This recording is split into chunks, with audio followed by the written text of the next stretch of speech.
Alright guys, here we are. Project storage unit is no more. This is the introduction of Project Down a Few. This is a 1993 K1500 Silverado. I searched for many years to find a truck just like this one. And whenever I could find one that was in decent condition, well, frankly, the prices were higher than Willie Nelson. I came across this truck, and as bad as it looks now, I can't even describe how neglected and abused it was. I've actually done quite a bit of work, including new mirror, a complete door swap because this one was caved in. I don't know what the previous owner did, but it was pretty impressive. Every inch of this truck was covered in mud head to toe, and frankly smelled like he drove it through a septic tank. The first thing we're going to do with this truck is, as you can see, it has no license plate. It is in my name, but the emissions are expired and I have to get it running and go through emissions, and fingers crossed it'll pass.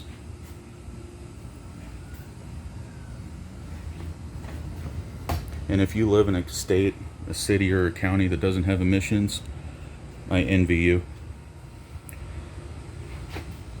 Well, before I even try to crank this truck up, which by the way has been sitting for over a year easily, I want to get it away from the wall, check all the fluids, make sure nothing decided to eat my wiring while it was being neglected, and put some fresh gas in it. Right now there's more old gas and cleaning products than Consuela has in her cabinet in that fuel tank, so that's got to be addressed. Well, I'm going to put the phone down, hook my other truck to it, pull it back, and then bring you underneath the hood. Alright, so I went ahead and hooked up my 30-foot Rhino USA tow strap with a soft shackle, because when you're pulling a vehicle back 5 feet, you need a 30-foot strap. Let's go ahead and unlock this truck and put it in neutral, see what happens.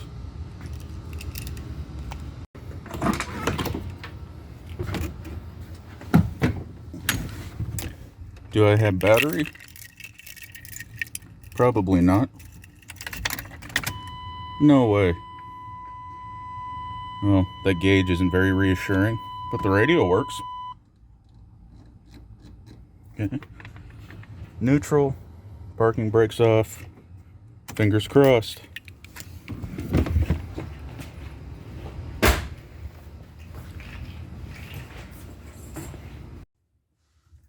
Let's see what happens.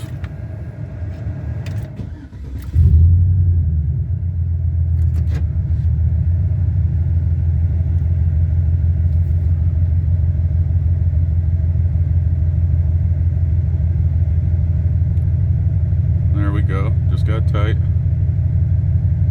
There it goes. Okay, now hopefully it doesn't roll and crush this truck.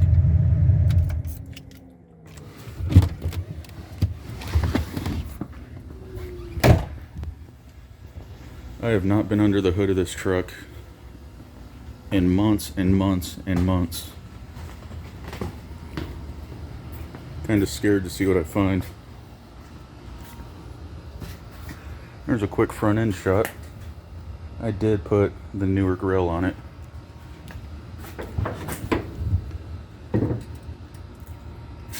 And I did put a new Never Start battery. Because when you want quality, you want to buy your batteries at the same place you get your underwear and your onions.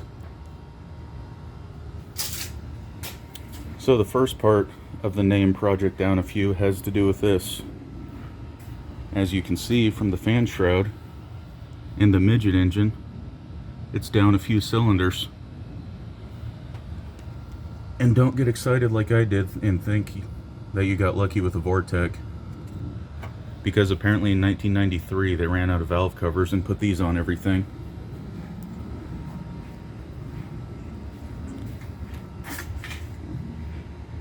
Let me set you down. I'm going to check the fluids and then See if it cranks. If not, we'll hook a jumper box to it and see what happens.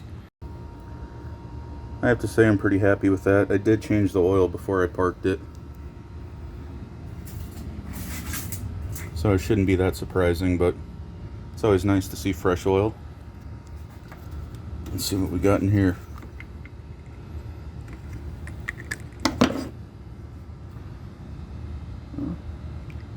Looks like old Mountain Dew.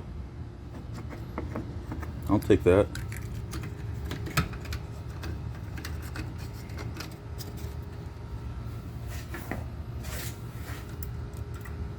Here.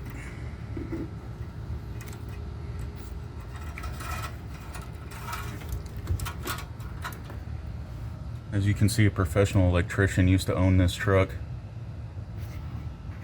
And there was a filter on the line coming off the smog pump that decided to blow off.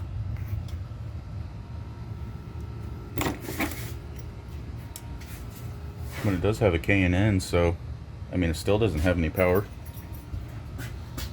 Got washer fluid. That doesn't work. What's a slave cylinder look like? Half empty. That's good. Reservoir's too stained to see through. It's blacker than my soul, but I got brake fluid.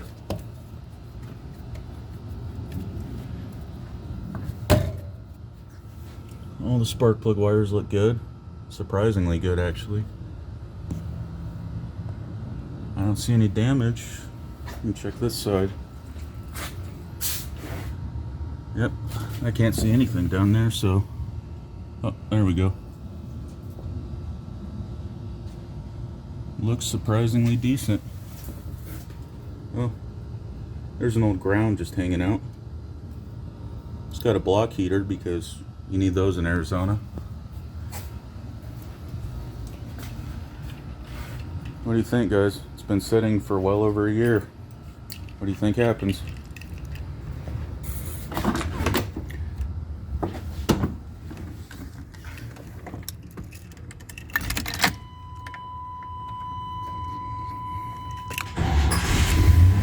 No way.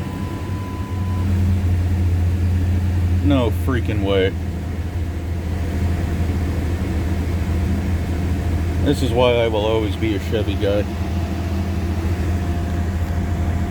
192,000 miles, been sitting for well over a year, and fired right up like I just parked it.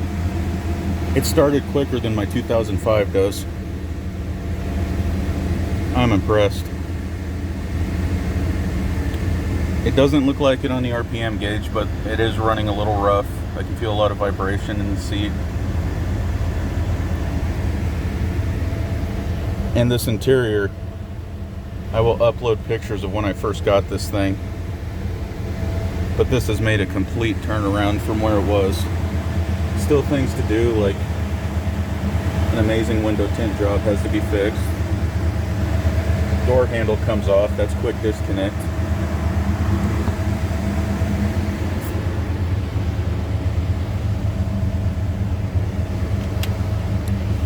It's missing the plastic trim that goes around the dome light. And the dome light is, well, I don't know how it's working still. A couple trim pieces on the seat are gone. It has no screws in the four-wheel drive shifter. And my main shifter has ED.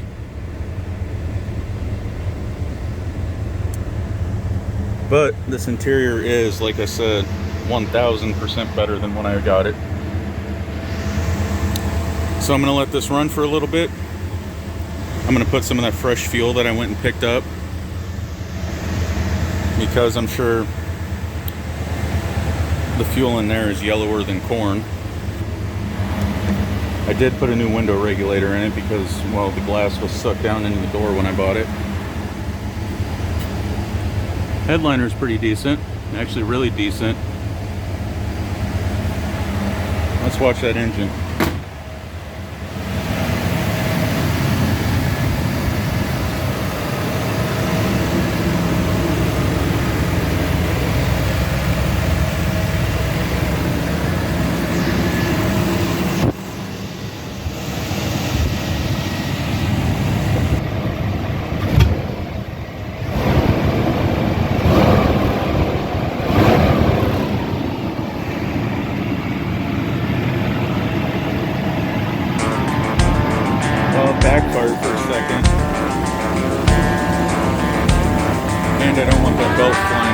taking a tooth out for me.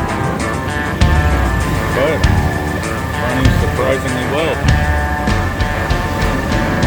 That tire's flat, but only on the bottom.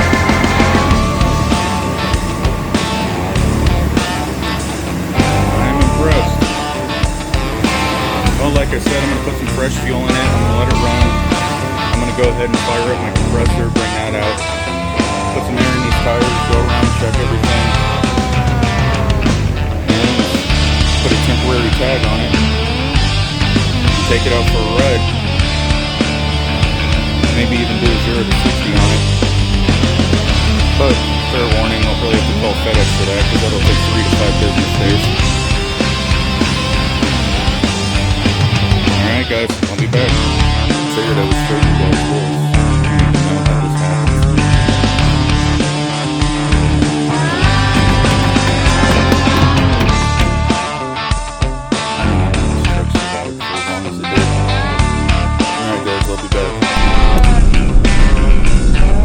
Guys, what can I say?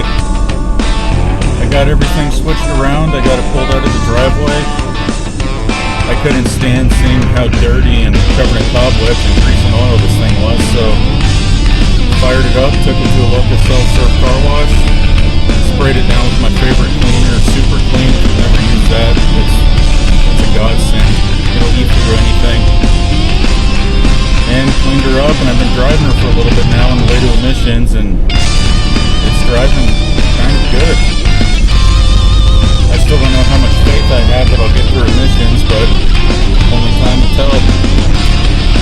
Well, I'm just going to keep going this way, and I'll get back to you guys when we get to emissions. I'll try to record that test for you. If you've never seen it, it's kind of interesting. They put your vehicle up on a dyno and run it with a sniffer to the exhaust if you're an OBD1 vehicle.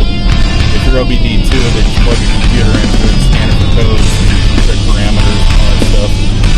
So I'll try to get that on video. If not, I'll let you guys know the results. Thank you.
We made it here.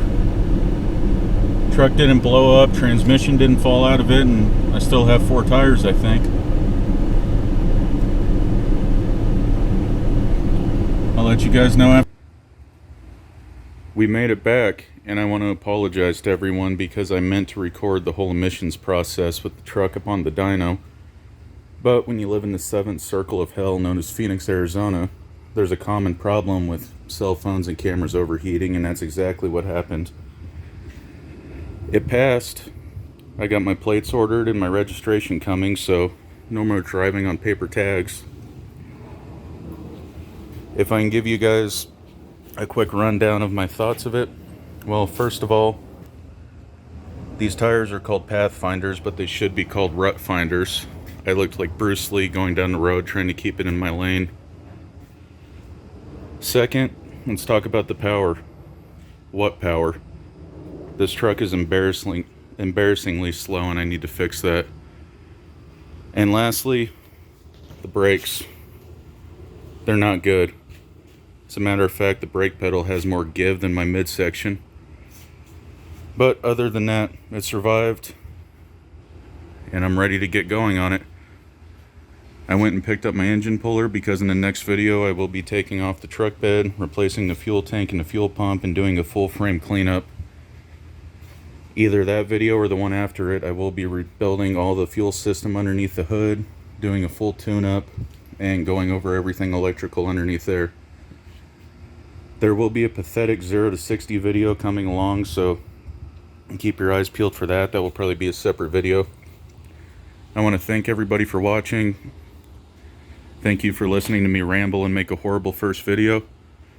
I appreciate you guys, and if you're curious to see what this build's going to look like, I'll give you a sneak peek in the next video. And if you'd like, give me a subscribe. I'd really appreciate it. Thank you.